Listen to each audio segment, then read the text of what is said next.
So let's get started. I'm here at a fireside chat with Matteo Pelati from DBS, and I'm Sandeep Uttamchandani from Unravel. So first question, welcome Matteo, really excited to have you.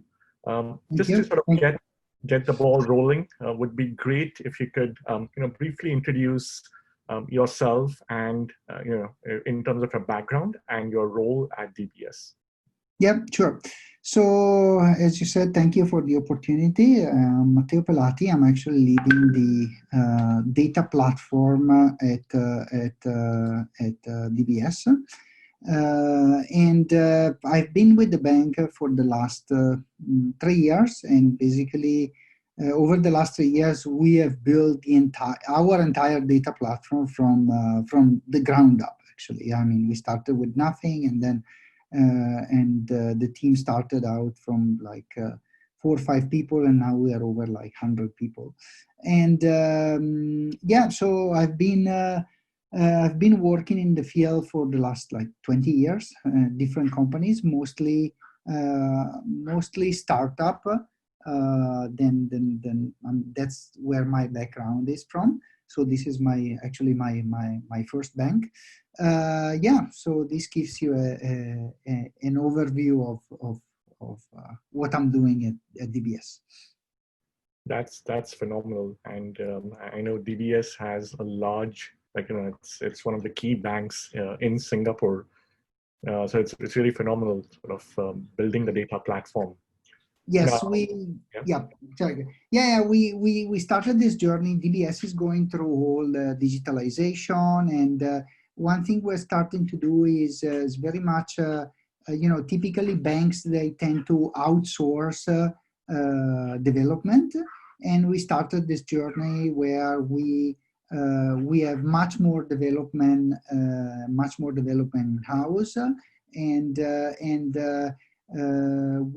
we are migrating to open source technologies as well, and we also started to contribute back to open source. So we are going through this entire journey.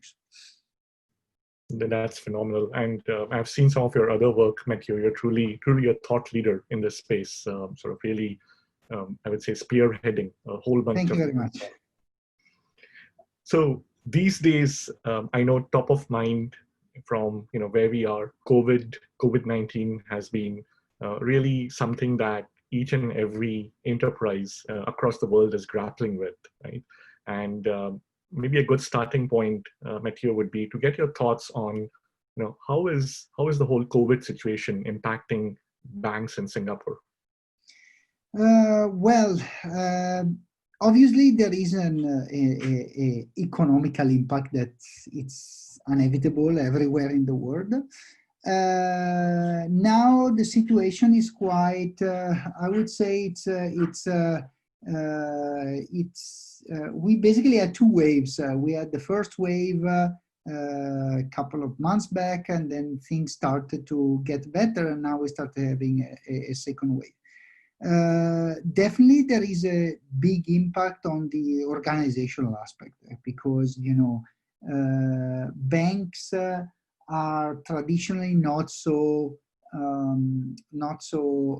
keen to have a remote workforce, and probably they are one of the industry that is lacking most. But all in a sudden, we found ourselves having to do that, because there were basically order from the government that most of the work should be carried out remotely, unless if for some other reason is not possible. So we found ourselves in this situation, and we had to adapt to it, and we managed to adapt it pretty well, I must say. I mean, obviously there were some challenges in the beginning, because the entire organization was not prepared, even in terms of remote access, in terms of scalability of the remote access systems. But I must say that we are handling it pretty well, I must say now. That's phenomenal. I think that's definitely good news. Also, Matteo, do you have thoughts as to other businesses, so outside the banks in Singapore, how are they recovering? Well, obviously, I see, in Singapore, we didn't really have let's say, a strict lockdown like other countries. They limited social contact. They invited people to stay at home. So obviously there are some businesses that have huge impact, like for example, Singapore Airlines, all the airlines, everything is shut down. Uh, Obviously there is an impact, but uh, to be honest, I do not see that. I mean, if I look at not just the businesses, but also the entire society, I didn't see that level of impact that I've seen in other countries. I mean, China, but I'm talking about some European countries like Italy, for example. I'm from Italy, and the impact that COVID had there was really huge, actually. I mean, like, basically all the businesses were shut down. It happened here in Singapore, but I felt it was milder and handled it more with more carefully.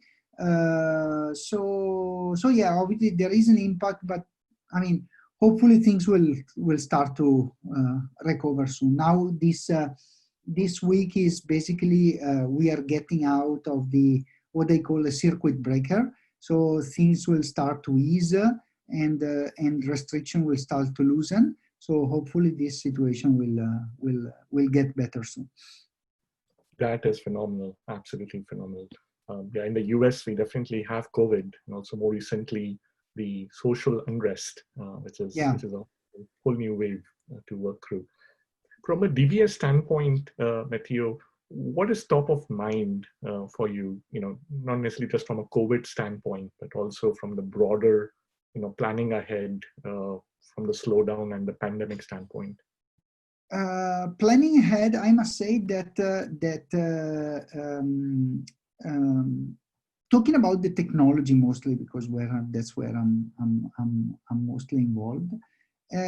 Definitely, there are already talks of having remote work as a long-term arrangements, actually, and there are many requests for that. And one thing that would definitely help, and that's something that we are exploring, is moving to the cloud. Currently, most of our systems are on-prem, and it has always been traditionally like that. There is, for banks and companies with PII data, it's very sensitive to move to the cloud. But there were a lot of discussions before of moving to the cloud, and I think this COVID situation kind of accelerated these discussions and accelerated also the implementation of cloud adoption for us. Of course, it's a journey that will take time. It's not going to happen overnight, but yeah, I think that this to some extent it helped in having more discussion on this, and having more use cases and more actual usage. And we are starting right now. I mean, we are investing a lot in tokenization of data, encryption of data, so that all the data can be in the cloud. So there is a lot of investment in that direction, and probably that the speed up was also brought up by this. It was not the main reason, but one of the contributing factor, let's say, was also the COVID situation. Totally makes sense. Yes. Now, in addition to moving to the cloud, in terms of new projects or projects priorities, anything you can shed a light on, especially in the data space, some of the projects that you're prioritizing? Yeah, so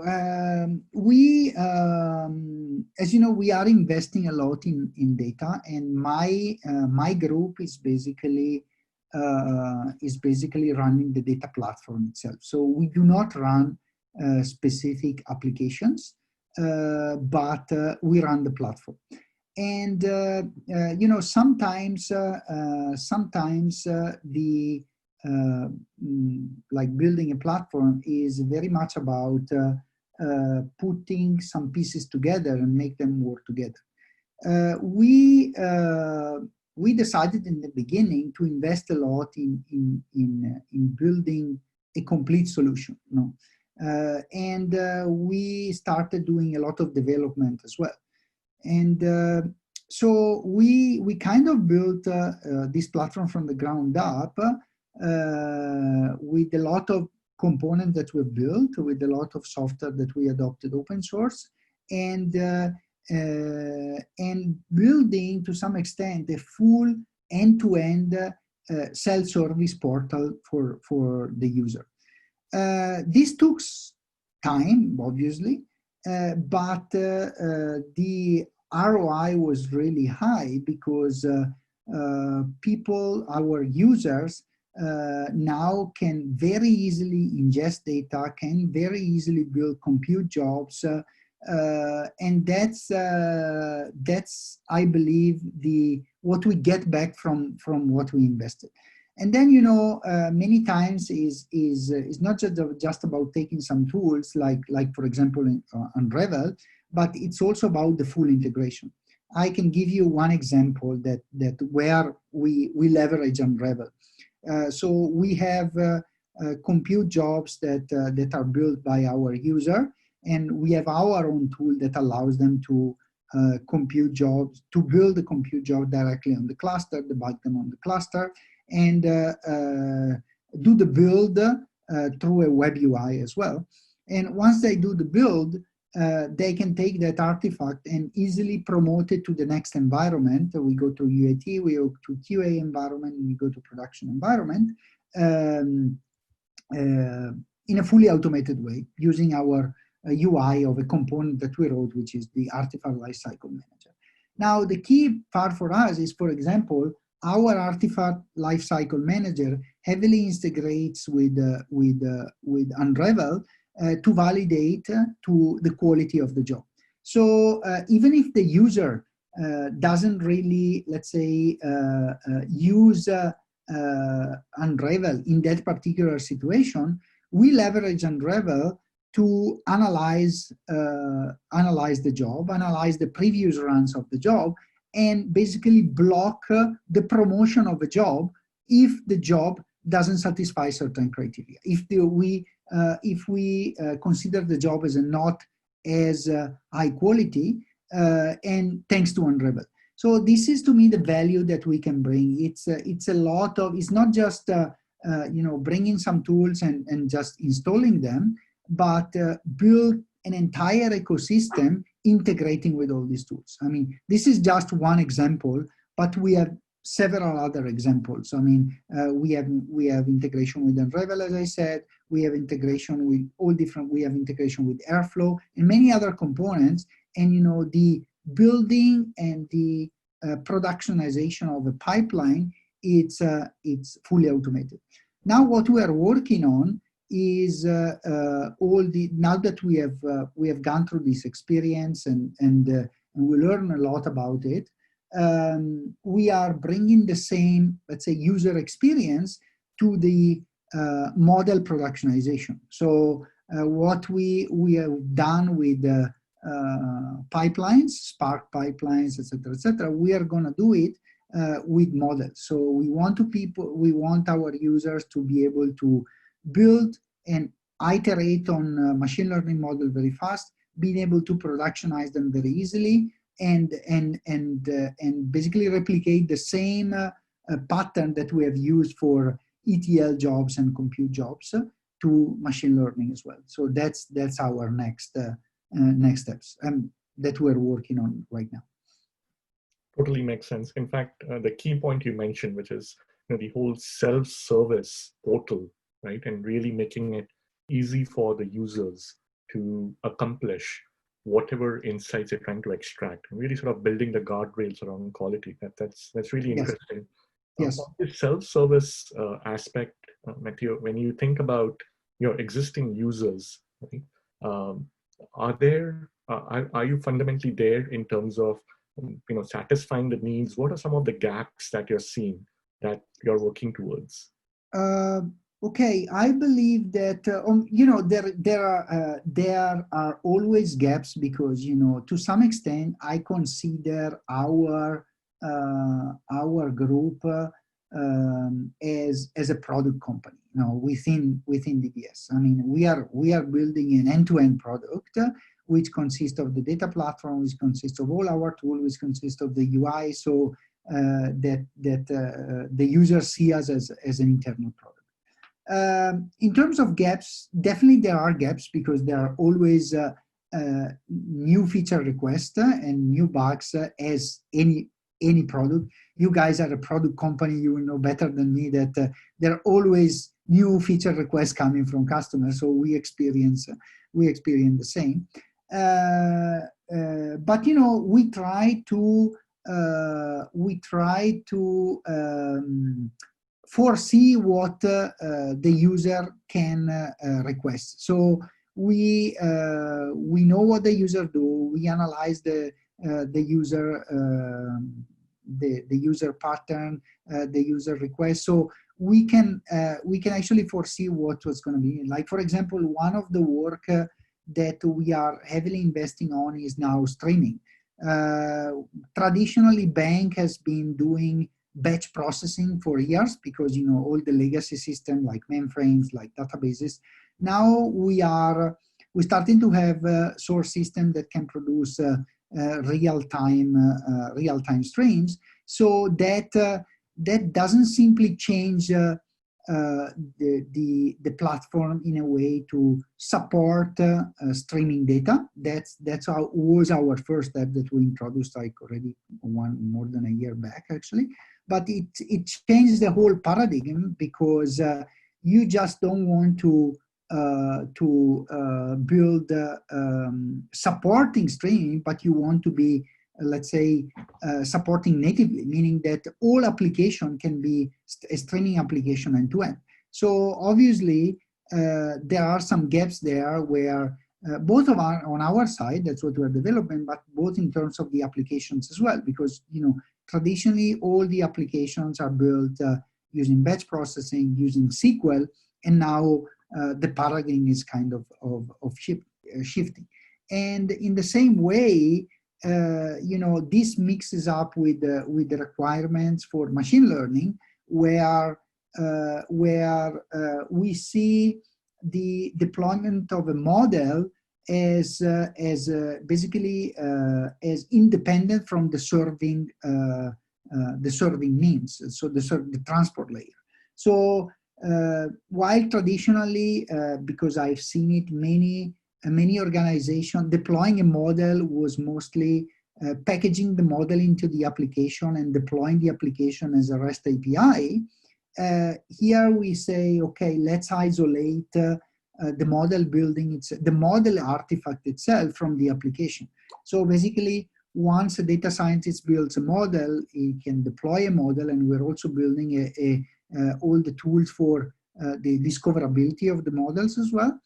But then it's up to the application user to use the model in the best way. Like, I can use my model, I can deploy my model as a REST API, I can embed the model into my application, I can deploy the model as a streaming component, or I can deploy the model as a UDF inside a Spark job actually. So this is how we facilitate the reusability of the model itself actually. So that's where we're going, and we are. I must say that throughout these years, we have invested a lot in reusability, and this has started to pay back a lot, because we see that a lot of components built by the user are actually starting to be reused. So like, for example, I can give you an example. Initially 3 years back, we started with with a very simple UI to allow users to key in their SQL, so that would ease the migration of existing like Teradata jobs, Exadata job to the data platform. And then as the user became more advanced, they even started asking more features about reusability, about having workflow. So the platform evolved with the user, and I think now we are at a very, very good stage. I mean, we have a bunch of tools that are widely used in the bank, yeah, I think we have done a really good progress. And even when we show what we have built outside of DBS, we have been to a few conferences actually. I must say that we get a lot of good feedback of what we have built. No, that's great. In fact, I've heard some of your talks, and yes, really, really very, very good stuff. You talked about the cloud migration, right? I think it would be very useful if you can share some of the challenges that you're facing from a data perspective when you think about the cloud migration. Yeah. So yes. So cloud migration is I must say that we are at the very early stage of that, actually. So right now we are kind of in a exploration phase. Probably the biggest challenge is the access to data. So that goes back to discussion of encryption and tokenization. So what we are working on is uses encryption and tokenization at a very large scale. So we do not want to adopt these technologies just for some use cases, but we are adopting this technology throughout the entire data platform. So every data access, whatever data we're talking about, will be controlled by these technologies. So that poses a challenge actually, because we have to think very well how to handle it holistically. And we have our own ingestion framework. I mean, to some extent, this was simplified by the work that we have done previously, because every component that reads or writes data to our platform goes through a layer that we have built, which is our data access layer, which handles all these details. So, for example, all the tokenization, access validation, authorization is all handled at this stage at the data access layer. So, since everyone is using data access layer, obviously this gives us an opportunity to implement a feature across all the users in a very easy way. So that's basically our abstraction layer. But yeah, I must say that this aspect of security is probably the most challenging aspect. Where we are facing now. And the other aspect probably that is quite challenging is the hybrid cloud model, implementing an efficient hybrid cloud model. How are we going to share the data between on-prem and cloud, and how we are going to handle the movement of data? Because especially in the beginning, we do not plan to have everything in the cloud. Part of the data will be in the cloud, part of the data will be on-prem. So it's not easy to define the rules which determines what is going to be on-prem, what is going to be on the cloud. So here we are evaluating different technologies for let's say automatically move the data across data centers, basically, such as abstraction layers, abstracting the file system using a caching layer. So I must say that these are probably the two challenges that are facing now. But we are at very, very beginning of that actually. So I foresee many more challenges on our path. Totally agree. Yes, having done cloud migration, a few times before, I can totally vouch on the complexity. Right? Yeah. Um, so changing gears and sort of moving more towards your experiences with Unravel, right? Um, you earlier mentioned about how Unravel is helping with the quality, and especially this is more in the CI/CD, making sure that the Yeah. jobs are promoted. Can you share the other ways in which Unravel is providing visibility to data operations that are helping you out? Yeah, sure. So I think we use Unravel for two main different purposes actually. One, as I mentioned, is the integration with CI/CD for all the validation of the jobs, and the other is more for analyzing and debugging the jobs. I mean, this is not directly using by us. I mean, to some extent, it's using by us. Like, for example, we develop our ingestion framework, our compute framework. So we definitely leverage Unravel. While building our framework.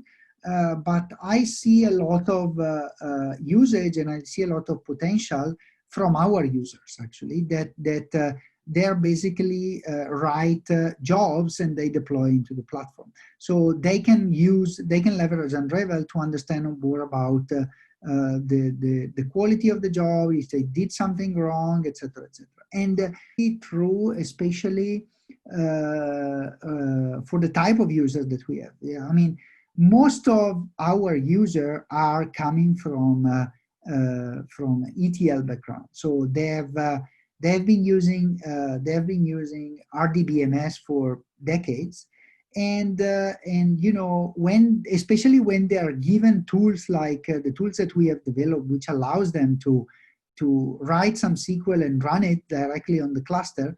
So for them, the user experience is very much like using a Teradata Studio or an Oracle Studio, but in reality, the backend is not the same, and you have to be careful. So one thing where Unravel becomes really useful is to understand the impact of their queries on the system. So when it's very easy to, when you migrate a SQL query that have been written for Oracle or Teradata, to encounter operations like joining 20, 30 tables actually. And obviously these operations are very expensive on a distributed system like Spark, and the user might not necessarily know it actually. So this is where we feel Unravel came extremely useful to let this user understand the impact of the operation that they're doing. So, by obviously they needed to get some training, but by letting them understand what's the impact of a shuffling operation and what's the cause of that shuffling operation, they can easily go to Unravel, check out their jobs and fix their job to meet certain standards.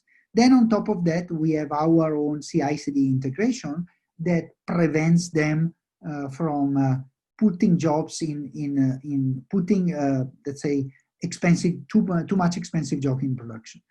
So the two things together, I think they're very powerful because we empower the user. We stop the user from messing up the platform actually, and second, we empower the user to debug their own things and analyze their own job by knowing. And you have to consider one thing: even if you could,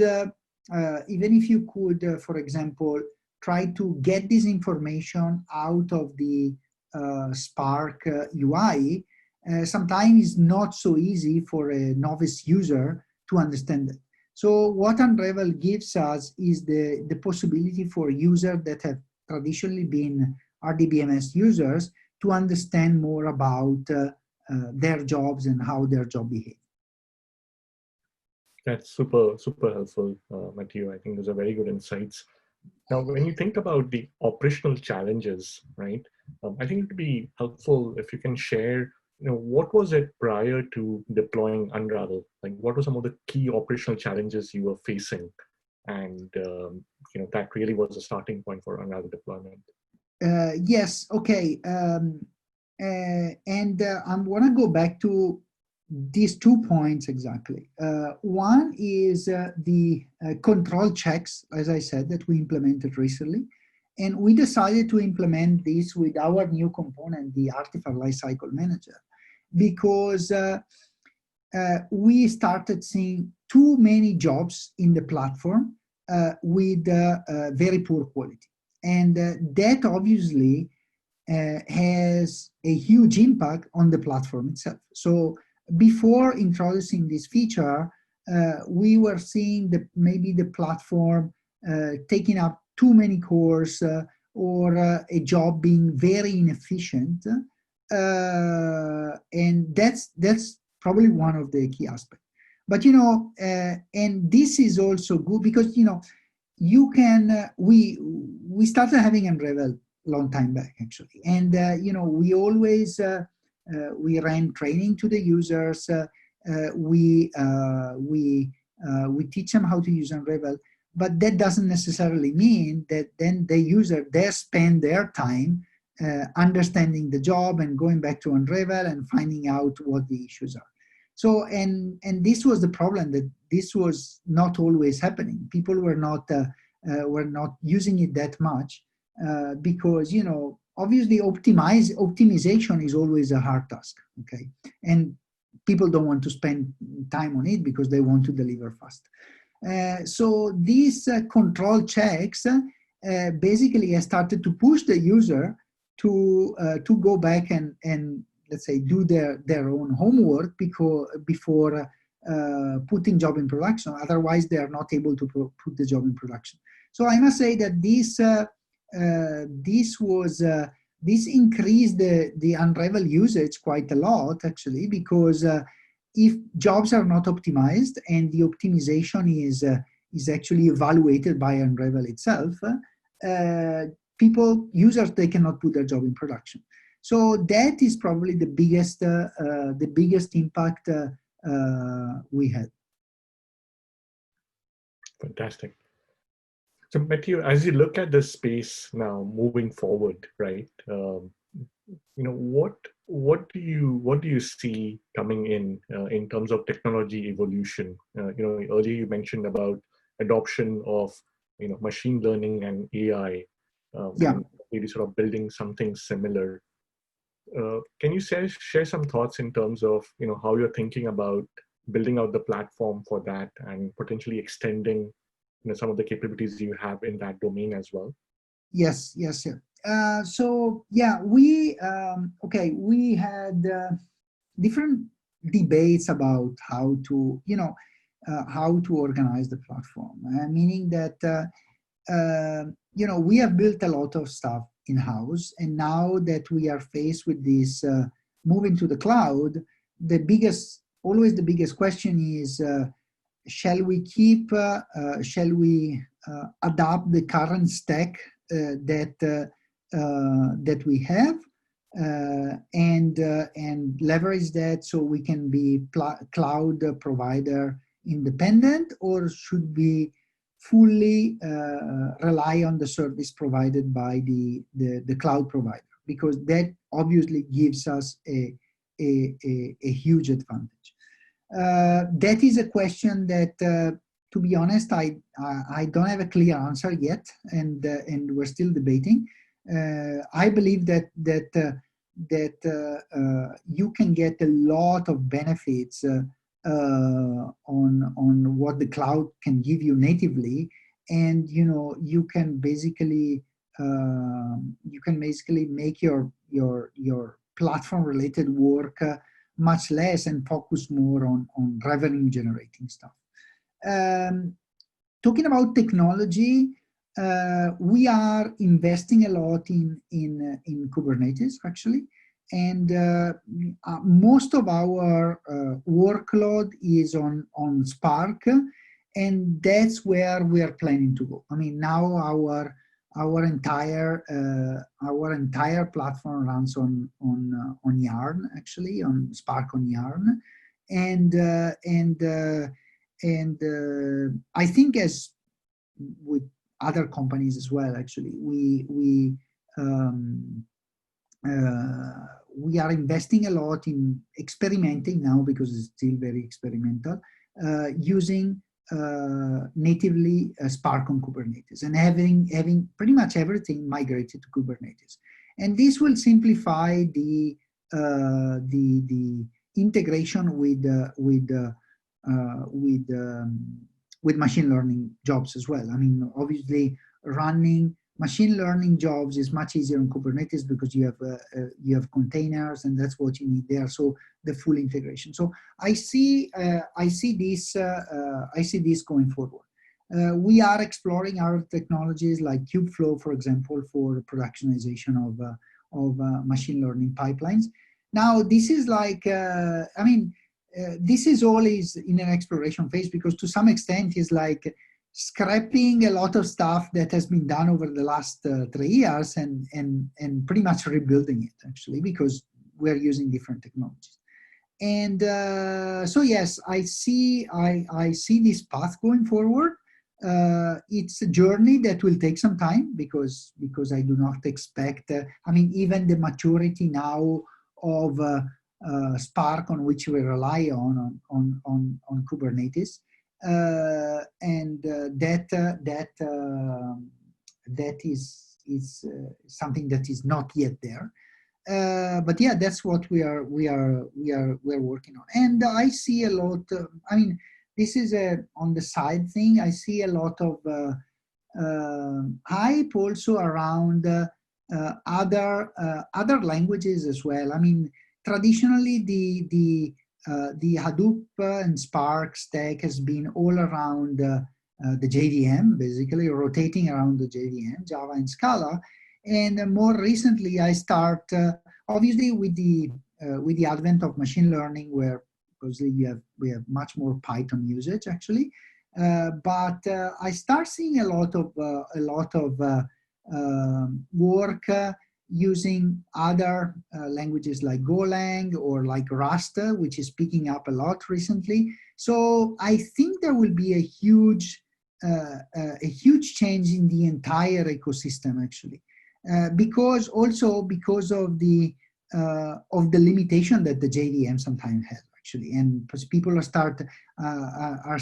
starting to realize that many times simpler is better, actually. So going back to a much smaller executable like in Golang or Rust, with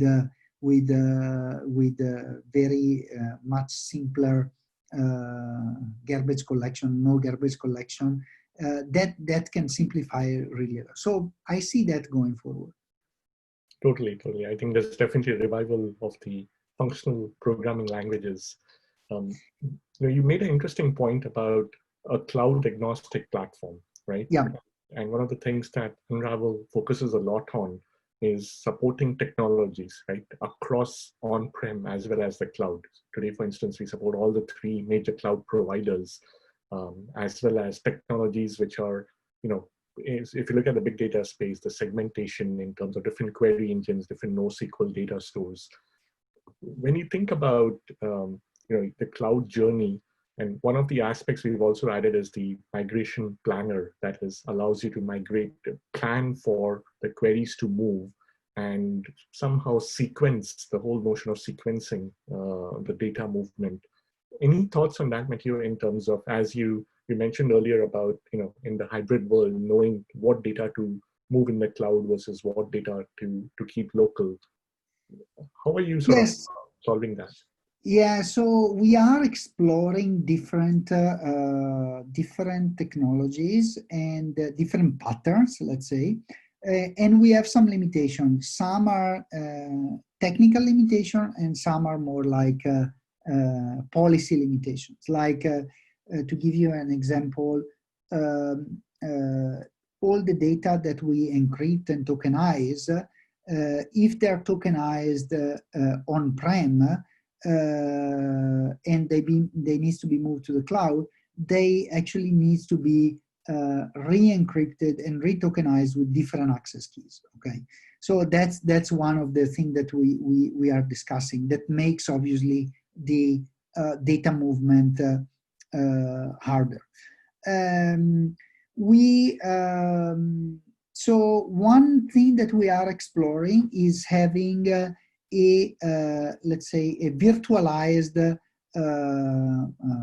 file system layer across not just file system, but virtualized cluster across on-prem and in the cloud. Like, for example, to virtualize our file system, currently we're using Alluxio, and with Alluxio we are experimenting having an Alluxio cluster that spawns across the two data centers, the on-prem and the cloud.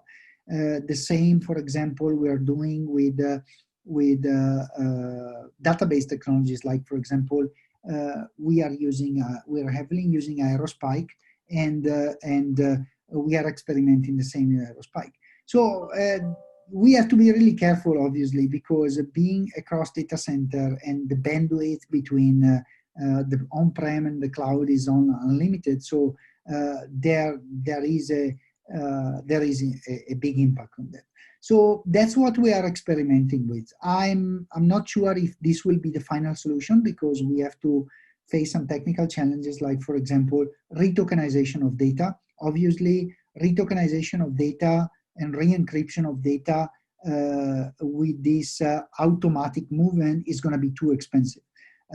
So we are also exploring ingesting the data in on-prem and in the cloud, actually, and letting the user decide where the data should be. So, for example, if I decide to ingest some data set, I can decide this data set should flow into the on-prem environment or should flow into the cloud environment, because I know that my application is running in the cloud. So, for example, if I'm ingesting some data that I know that I'm going to need only in the cloud, I'm just going to just flag it to be in the cloud only, and then everything will run in the cloud.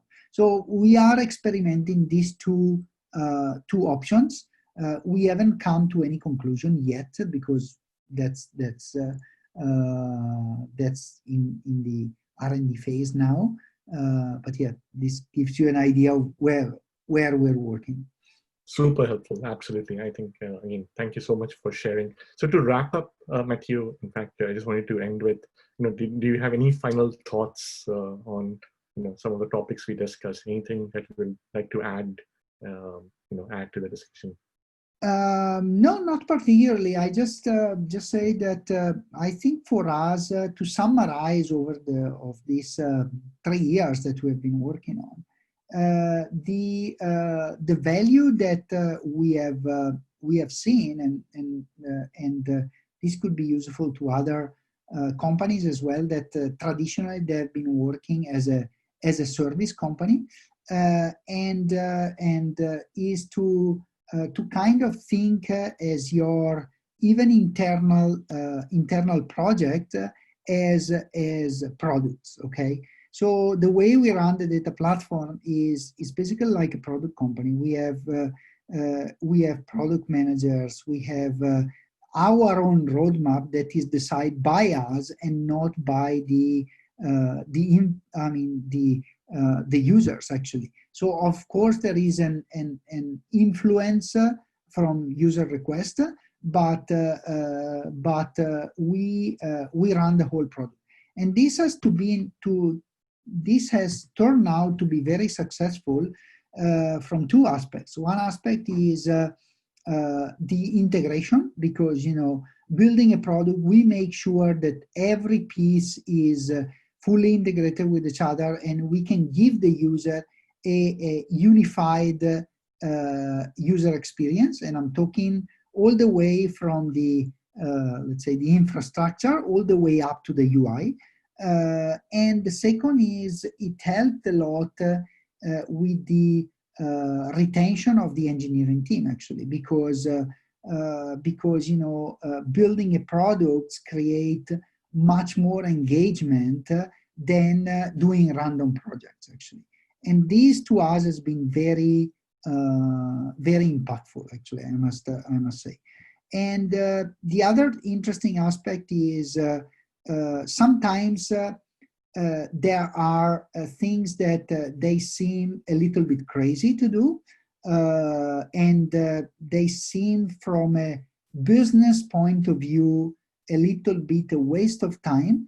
But sometimes I believe that you know, the business might not think about the long-term impact of these things, actually, and the benefit they could bring. And this is something we have done. I mean, I think about all the integrations that we have done, the automation that we have done, and there are multiple aspects, like, for example, all the work that we have done in automatic extraction of data lineage by basically parsing Spark query plans, which they might seem a waste of effort in the beginning, especially from a business point of view. But if you look at the longer term perspective, they turn out to be extremely useful because they can automate a lot of work. So the thought ahead is that for us, building our platform and our services as a product has been extremely beneficial, and it paid back a lot. After some time, you need to give time for the investment to return. But once you get that stage, you're gonna get your ROI. That's a phenomenal point, Matteo, especially the treating the platform as a product and really investing and driving it. Couldn't agree more. I think that's really a very insightful, and again, from your own experience, you've been clearly driving this very successfully. Thank you so much, Matteo. I know we're almost at time. Thank you. That was great. Take care, Matteo.